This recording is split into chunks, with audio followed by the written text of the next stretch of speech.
Hi there everyone, my name is Christian Eschbach and welcome to another one of my album reviews. If you're one of my regular viewers, you may have heard me mention that this album was coming already. If you're not one of my regular viewers, well here it is, The Doors, Soft Parade. Ooh. I'm going to say flat out, this album is not going to be for everybody, but I think it is one of the most underlooked of the Doors albums.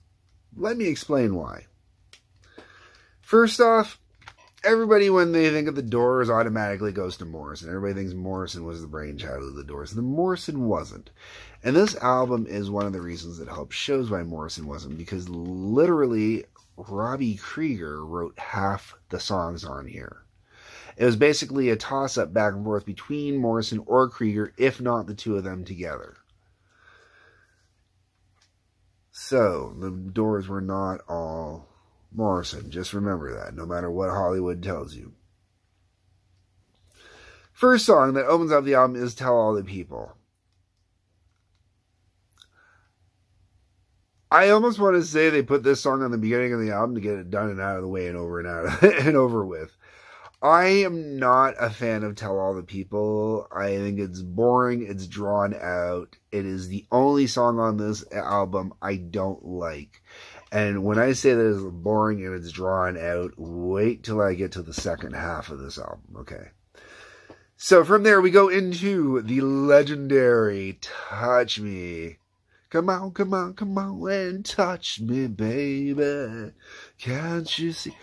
Great song. Wonderful song. Now, both of these songs are both Krieger songs. So, for me, you know, you're going from Tell All the People, which is kind of like this boring kind of drawn out, I want to say Moon River-esque kind of song. It's really, Tell All the People is really kind of a lounge act kind of song. It really is to me. That's how it sounds. To this true blue Doors style rock that you're expecting to hear from the Doors, you know, like there's a reason why Touch Me is a greatest hit and why so many people still know it to this day. It is a wonderful song. Then we get into the first Jim Morrison song on the album, which is Shaman Blues. Now, Shaman Blues is not the longest song on this album. It is the second longest song on this album, but I really dig this song. I really get into Shaman Blues. I think it's a really good tune. It is not a song for everybody. Let's be very clear. Not everybody is going to enjoy this song. Not everybody's going to get into this song. But if you are into poetry, if you are into musicianship, if you are into proper, true artistic expression, Shaman Blues is a great song with some great hooks and some great groove. Then we go into Do It. And Easy Ride follows that. Do It is Morrison and Krieger's only song they do together, and Easy Ride is also Morrison. Both songs are very good songs. I enjoy both of them while the album is playing. I really get into both of them while the album is playing. They're not songs that I'm going to put into a mix. They're not songs I'm going to put into what I would consider a best of or a greatest hits or anything like that. They're not those type of songs for me, but they are definitely very enjoyable songs. Then we get to side 2. If you're listening to the vinyl, I'm on the CD, so I'm just continuously playing through here. But side 2 is Wild Child. Wild Child's really interesting. I almost would have thought that Wild Child would have been a cover song as opposed to being a Morrison song. My complaint about Wild Child is, once again, it feels like it gets a little bit of that loungy kind of feel to it. Runnin' Blue and Wishful Sinful, we're back to 2 Krieger songs again, which kind of give us a cool juxtaposition to each other for how Krieger likes to write. Runnin' Blue is kind of more mellow, more down. I'm not really kind of into Runnin' Blue so much. It's great. Well, once again, it's one of those ones when the album's playing cool. If I'm not listening to the album, I don't think about it. Wishful Sinful, on the other hand, has got this kind of cool upbeat kind of vibe to it. Wishful Sinful is like a couple of the other ones in here where I say they kind of have this lounge kind of sound to them. Lounge act kind of sound.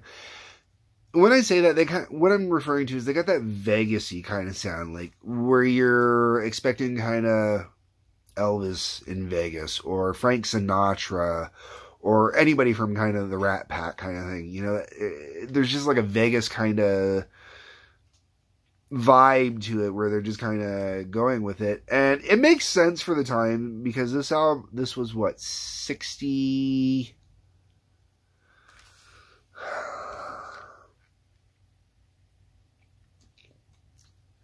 60-something, 69. Okay, so Soft Parade was released in 69.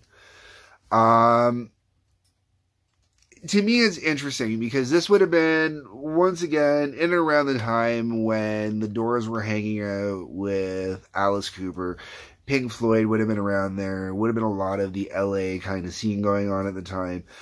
And this definitely has a vibe that is totally unto its own, that is different than everybody else that would have been hanging out within the same groups at the time. And I find it interesting that there's so much of what I would call a Vegas lounge kind of vibe to it when it's not so much a Vegas kind of vibe. It's really weird to me that way. But still, Wishful, Sinful, good tune. And then the album finishes with the Soft Parade. The Doors are fantastic for finishing their albums off with these long, epic-y, poetic, giant, grandiose, exploratory, proto-prog kind of songs, man. Oh, like, you've got the end off of the original album. I can't remember what the last album I covered was, but I know I talked about the big, long ending track they do on there as well. You get to the Soft Parade, you got the Soft Parade as the last song, and the Soft Parade, it's beautiful because it's got this great story going throughout the entire thing.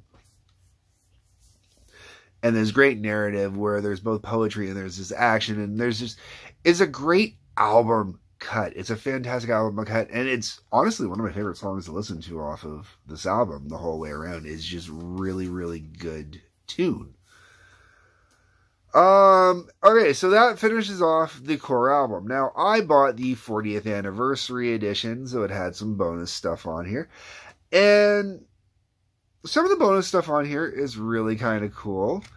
And some of the bonus stuff in here is whatever. But the nice part about this is, unlike other albums where I've talked about the bonus stuff, and it's just kind of like, and by the end of it, I really kind of enjoy the bonus stuff on here because it makes the album keep flowing in a way that makes you think that the album hasn't stopped yet and you're just coming back to things, and it almost gives it its own separate concept album kind of vibe depending on how you listen to it. So first we go into Who Scared You, which is a Morrison Krieger song. I don't really have any information on Who Scared You. I don't know if it was a B-side or anything like that. I don't have it on here. I don't know if maybe there's some notes written inside here that I haven't read. I probably should read, but I haven't. That's all good. Who Scared You is a good tune, though. It's not a toss-away tune. I'm surprised it didn't make the album. Probably didn't make the album just for time purposes. I'd have to go through and do the math to figure it out. But when I'm doing a quick check on it, time might have been an issue why it was left off. Then you've got Whiskey, Mystics, and Men version 1, and then Whiskey, Mystics, and Men. It doesn't say version 2, it just says, that. Whiskey, Mystics, and Men, basically having those two, the same song playing track by track, and that those are parts that show up in the Soft Parade. And it's really kind of cool to hear these renditions of it, these parts of it. I don't mind it. It's cool as a fan to listen to. As a regular common listener, no one's going to give a shit. Then you get to Push Push, which was a jam. I really enjoy jams. I love listening to bands doing jams and whatnot. Hearing the Doors doing a jam is really cool. Jamming as a band, like a proper good quality jam where a band's just jamming in on a song. And I know about that. I've done that. My band was a jam band. The band that I spent the most time playing with in bars and stuff like that. We were a proper jam band. So I get the idea with a jam band. And a good jam is a good jam. And Push Push is a good jam. Then you got Touch Me with dialogue and Touch Me Take 3. The Touch Me dialogue is just basically the intro to Touch Me, like them talking. You hear them talking on the tape, saying oh, blah, blah, blah, blah, whatever. And then you got Take 3 of Touch Me, which is just an alternate version because back in the 60s, usually if you went into the studio to record a song, you didn't usually do punch-ins and stuff like that. If you were doing that, you were actually literally cutting tape, and that was an effort in its own. So usually it was you'd go in and you would record a couple different versions of a song, and you'd pick the best version to go out on the album. And that's if you did. Sometimes you just worked on the song, and that was it. You worked on that song. And Touch Me is one of those ones that had multiple takes. Is there a big difference between take 3 and the one that shows up on the album? There is about 30 extra seconds of music. So you get a little more instrumentation. Basically, the album version's tightened up, so it could be more of a single, closer to a single. There used to be a big thing. Singles usually were around the 2-minute 45 second. You could push it to 3 minutes and 15 seconds, but usually you didn't want to go over 3:15 if you wanted it to be a radio hit. So that's why there would be an extended musical section within Touch Me with a take 3 as opposed to a shortened condensed version with the original, or the album version that we all know. This is not a Doors album for everybody, but it is a Doors album I think is worth owning. I'll be honest, I don't think I own a Doors album I dislike. I don't. I really don't. I think every Doors album I own, I enjoy. Except for maybe the Absolute Live, but that's a live album. And I don't own all the studio albums. I own most of them. And the ones I don't own, they're the ones that are, usually all full of the greatest hits. And I just haven't gotten around to picking up yet or whatnot. But anyways, folks, I've rambled long enough. Those are my thoughts. Those are my views. Those are my opinions. Comment section is where you tell me yours. Please feel free to do. Hit that like button. Hit that subscribe button. I'm really pushing that subscribe button because I want to be able to start doing some live broadcasting. Other than that, check out the Patreon link below. Peace, love, take care.